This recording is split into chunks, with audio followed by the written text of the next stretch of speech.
This past Sunday, we looked at the final chapter in the book of Jonah. God had just shown the Ninevites mercy because they turned from their evil ways and called out to God. But this infuriated Jonah. He disagreed with how God responded and made his objection known. We finally see why Jonah didn't want to go to Nineveh as a prophet.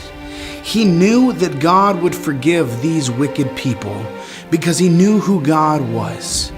He was confident that God would end up forgiving them, and Jonah did not want to see that happen. He told God that he would rather die than watch the Ninevites be spared. God asked him a simple question: do you have any right to be angry? Jonah didn't want to answer this, so he just went to a hill outside the city and set up a shelter to watch the city, just to see if God would change his mind. Jonah's shelter began to dry up, so God had a plant grow next to Jonah to give him shade. But then God had a worm eat and destroy the plant, exposing Jonah to the heat. And this caused Jonah to become exceedingly angry again. Jonah again asks God to kill him.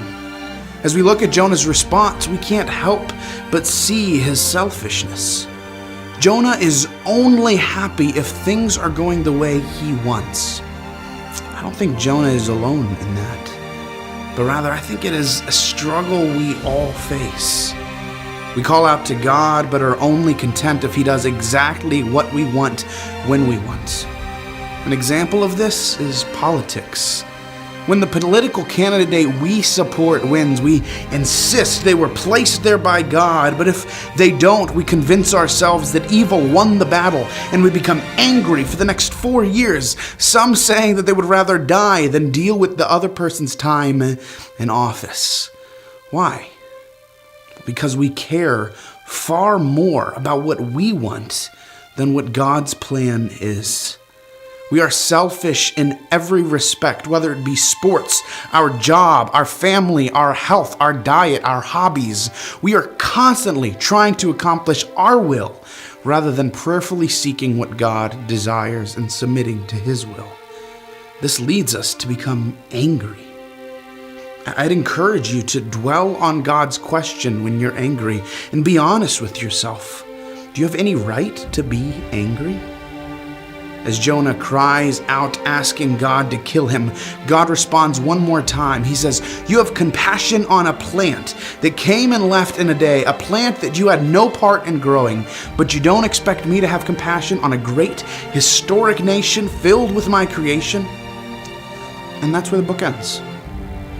We don't see Jonah's response because that's not the point. The question is for you.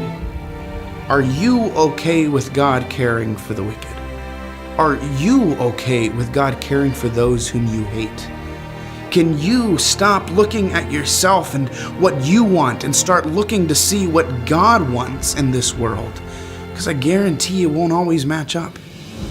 Are you okay with that? You see, God cares for the wicked, and so should we. What will be your response? Will you say, "I'm going to sit here and watch and just get angry when God does something I don't want"? Or will you actively be God's ambassador in this world by sharing the gospel with everyone, including your enemies? And that's what the book of Jonah is. But there's one more aspect that we need to look at this Sunday, because Jonah is more than just a historic story. So I'd encourage you to come join us this Sunday at 10 a.m. as we conclude our series on Jonah. See you then.